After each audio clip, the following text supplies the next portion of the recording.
నమస్తే తెలుగు న్యూస్కి స్వాగతం. జగన్మోహన్ రెడ్డి రాప్తాడులో పర్యటించాడు.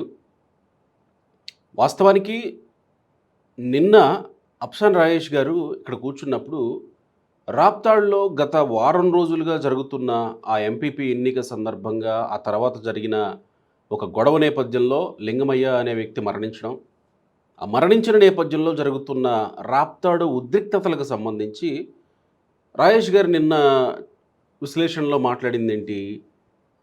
జగన్మోహన్ రెడ్డి వ్యూహాన్ని కాస్త ఇటుగా మరల్చాడేమో.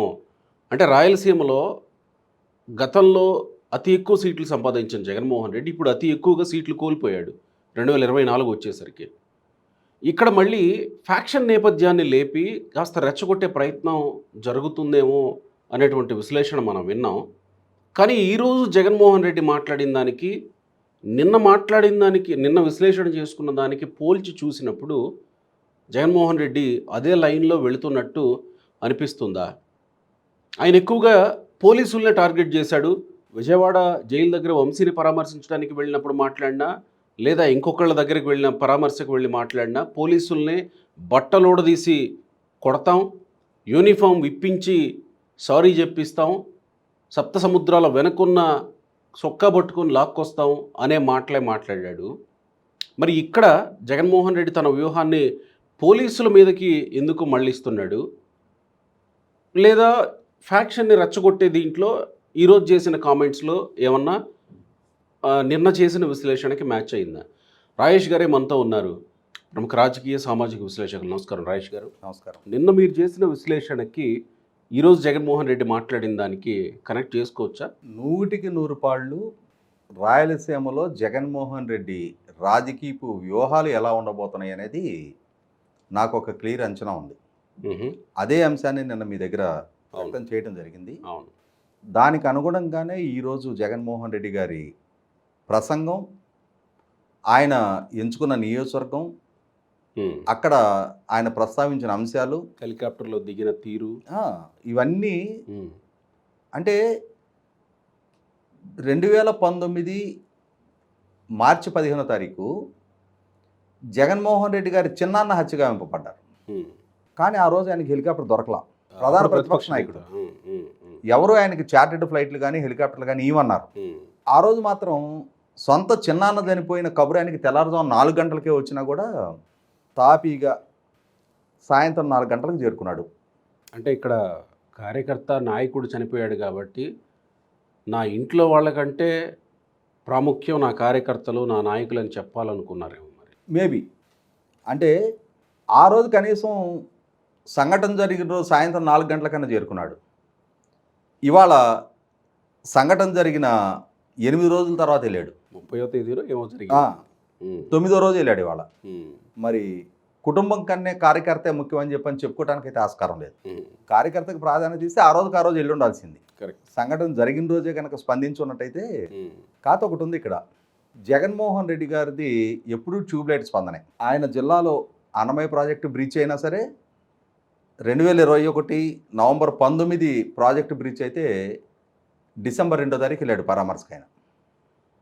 అలాగే ఇప్పుడు కూడా మార్చి 30 తారీఖు లింగమయ్య హత్య జరిగితే ఏప్రిల్ 8వ తారీఖు రోజు ఆయన తాపీగా పర్యటించడానికి వెళ్ళాడు. ఏదేమైనా సరే ఇక్కడ ఒక అంశం గుర్తు చేసుకోవాలి. జగన్మోహన్ రెడ్డి గారు ఇందాక మీరు ప్రస్తావించినట్టుగానే పోలీసులను టార్గెట్ చేసుకొని ఏం మాట్లాడుతున్నారు? పోలీసులు మీ తల మీద ఉన్న సింహానికి సెల్యూట్ చేయాలి తప్ప తెలుగుదేశం పార్టీ అధ్యక్షుడిగా ఉన్న చంద్రబాబు నాయుడు ఆదేశాలు పాటించకూడదు. మీరు తెలుగుదేశపు ఎజెండాలో భాగంగా మీరు మీ డ్యూటీలు నిర్వహించిన పక్షంలో తప్పనిసరిగా ఎల్లకాలం తెలుగుదేశం పార్టీ చంద్రబాబు నాయుడు అధికారంలో కొనసాగడు. రేపు మళ్ళీ మాకు కూడా అధికారం వస్తుంది. ఆ రోజు ఒక్కసారిగా గొంతు మార్చేసి సప్త సముద్రాల అవతలున్నా ఈడ్చుకొస్తాం, మిమ్మల్ని బట్టలు ఓడదీసి నుంచోబెడతాం అని చెప్పని, అంటే ఇంకా నేనే కొద్దిగా లో వాయిస్లో చెప్పా. ఆయనకైతే గొంతు బొంగురు కూడా పోయింది. ఆ వాయిస్లో పోలీసుని హెచ్చరించాడు. అయితే ఇక్కడ ఒక అంశం నాకు ఎందుకో ఇదే డైలాగులు ఇంతకుముందు కూడా ఎప్పుడో ఎక్కడో విన్నట్టుంది. ఎప్పుడూ జగన్మోహన్ రెడ్డి అధికారంలో ఉండడో, ఇవాళ జగన్మోహన్ రెడ్డి ఆదేశాలు పాటించి మా కార్యకర్తలను వేధింపులకు గురి చేసిన ప్రతి పేరు నేను ఈ బుక్లో రాసుకుంటున్నా. రేపు మా అధికారం వచ్చిన తర్వాత చట్టపరంగా ఈ ఉల్లంఘనకు పాల్పడ్డ ప్రతి ఒక్కడి మీద చర్యలు తీసుకుంటామని చెప్పని ఆ రోజు పాదయాత్ర సందర్భంగా ఎన్నికల ప్రచార సభల్లో లోకేష్ రెడ్ బుక్ను చూపిస్తా అధికారులకు హెచ్చరికలు జారీ చేశాడు. ఉల్లంఘనకు పాల్పడుతున్న నాయకుల్ని, ఉల్లంఘనకు పాల్పడుతున్న అధికారుల్ని. ఇవాళ అటువంటి ఉల్లంఘనకు పాల్పడ్డ వాళ్ళ మీద ఇంకా చర్యలు మొదలు పెట్టకముందే రెడ్ బుక్ రాజ్యాంగం అని చెప్పనేమో జగన్మోహన్ రెడ్డి గారు గోల్ చేస్తున్నాడు. దాంట్లో లోకేష్ బట్టలోడు తీసి కొడతామనే పదం వాళ్ళ చట్టపరంగా శిక్షిస్తామన్నాడు. కానీ జగన్మోహన్ రెడ్డి గారు మాత్రం ఏ అభిప్రాయం నారా లోకేష్ వ్యక్తం చేశాడో అదే అభిప్రాయాన్ని వ్యక్తం చేస్తా ఇంకొక అడుగు ముందుకేసి బట్టలోడు తీసి కొడతామంటున్నాడు. అంటే ఇప్పుడు రెడ్ బుక్ రాజ్యాంగం సక్రమైందనేగా. ఆ విధంగా లోకేష్ వ్యవహరించడం, ఒకవేళ ఆ రోజు పరిధి దాటి వ్యవహరించిన అధికారుల మీద, పరిధి దాటి వ్యవహరించిన నాయకుల మీద చర్యలు తీసుకోవడం సహేతుకం అని చెప్పని జగన్మోహన్ రెడ్డి గారు ఎండార్స్ చేసినట్టే. ఇప్పుడు లోకేష్ చేసేది తప్పు అయితే రేపు జగన్మోహన్ రెడ్డి గారు చేసేది రైట్ ఎట్లా? చేస్తాను అని చెప్పని చేస్తున్న హెచ్చరికలు రైట్ ఎట్లా? కాబట్టి మొన్నటిదాకా మీరు అధికారంలో ఉన్నారు, ఆ రోజు వాళ్ళు బాధితులు, ఆ రోజు తల మీద ఉన్న టోపిక్ కాకుండా మీకు సెల్యూట్ చేసిన అధికారుల మీద ఇప్పుడు చర్యలు తీసుకునే ప్రయత్నం జరుగుతుందే అనుకో, మరి అది రెడ్ బుక్ రాజ్యాంగం ఎట్లా? మీరే చెప్తున్నారు కదా, నిబద్ధత కలిగిన సీనియర్ అధికారులని సస్పెండ్ చేసి డ్యూటీలు లేకుండా కూర్చోబెట్టారు అని చెప్పని. మీరు చెప్పిన విధంగానే వాళ్ళని ఇప్పుడు డ్యూటీలు లేకుండా కూర్చోబెట్టారు. మీరే చెప్తున్నారు కదా, బట్టలు తీసి ఉద్యోగాలు లేకుండా చేస్తానని చెప్పని మీరు చెప్తున్నారు కదా. అంటే ఎన్డీఏ కూటమి ప్రభుత్వం లోకేష్ చేస్తే తప్ప, మీరు చేస్తాను అని చెప్పని చెప్తున్నది ఒప్ప? కాంట్రడిక్షన్ కనిపించట్లేదు జగన్మోహన్ రెడ్డి గారు. అంటే 2019కి ముందు మీరు అదే వైఖరి ప్రదర్శించారు. ఆ రోజున విశాఖపట్నం ఎయిర్పోర్ట్లో మిమ్మల్ని అడ్డుకోబోయిన పోలీసు అధికారులను ఆ రోజున మీరు ఒక సీఎంని టచ్ చేస్తున్నారు, రేపటి రోజున మీ అంతు తేలుస్తానని బెదిరించారు. ఆ రోజున మీరు అదే కక్ష సాధింపు ధోరణి ప్రదర్శించారు. మీరు ముఖ్యమంత్రిగా పదవి బాధ్యతలు చేపట్టిన మరుసటి రోజే డీజీపీ హోదాలో ఉన్న ఏబీ వెంకటేశ్వరరావు గారిని ఉద్యోగ విధి నుంచి దూరం చేశారు.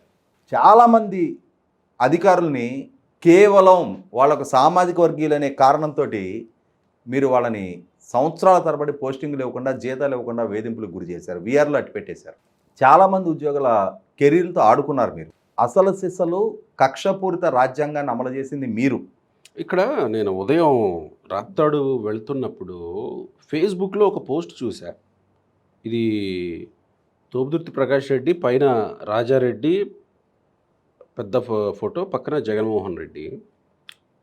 Manpreet Reddy YSRCP state social media joint secretary. మరి ఆయన ఉన్నాడో లేదో నేను చూడలేదు. ఇది ఎవరి పోస్టో. రాజారెడ్డి రాజ్యాంగం 2.0 అని పోస్ట్ పెట్టారు. దీన్ని ఎట్లా చూడాలి? ఇక రాబోయేది రాజారెడ్డి రాజ్యాంగమే అని చెప్పాలని, లేకపోతే అంటే మేము ఇంతే అమలు చేస్తాం, మీరు చెప్పినట్టు పోలీసుల వ్యవహారంలో ఇంతే వ్యవహరిస్తాం, ఇంతే కఠినంగా ఉంటాం అని చెప్పదలుచుకున్నట్టు అనుకోవాలా?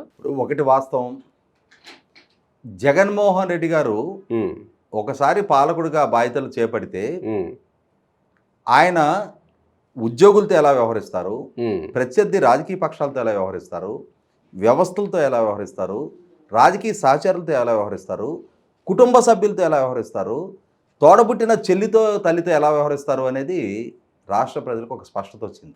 ఇంకా ఇప్పుడు కొత్తగా జగన్మోహన్ రెడ్డి గారు తనను తాను రుజువు చేసుకోవాల్సిన ఎస్టీఎం లేదు. ఆ స్పష్టత ప్రజలకు వచ్చింది కాబట్టే 151 స్థానాలు ఇచ్చిన అదే ప్రజలు మొన్న 11 స్థానాలకు పరిమితం చేశారు. అదే జగన్మోహన్ రెడ్డి గారు, అదే పార్టీ, అదే సోషల్ మీడియా, అదే వ్యూహకర్తలు, అదే సొంత మీడియా అయినా సరే 2019 నాడు ఇచ్చిన ఎలివేషనే 2024 కూడా ఇస్తూ వచ్చారు.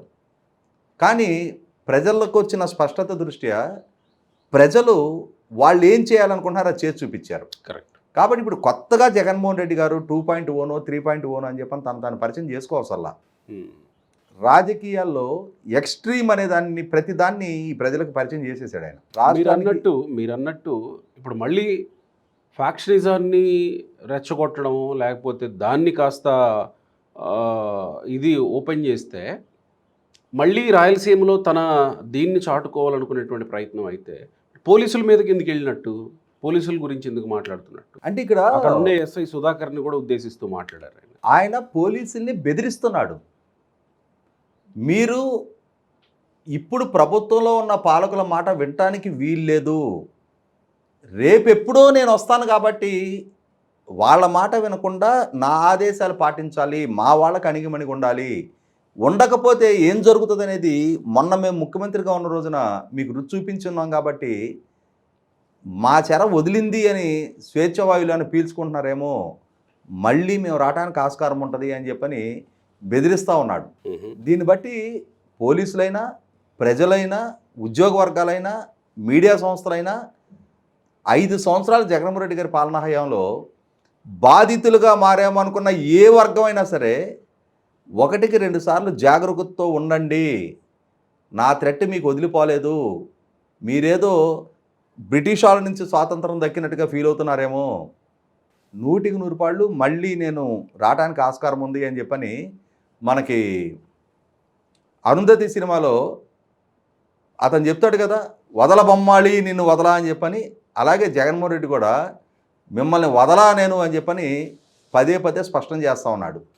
బంధించి మరి శాశ్వతంగా సీసాలో మూసేసి భూస్థాపితం చెయ్యాలో అక్కర్లేదో ప్రజలే నిర్ణయించుకోవాలి.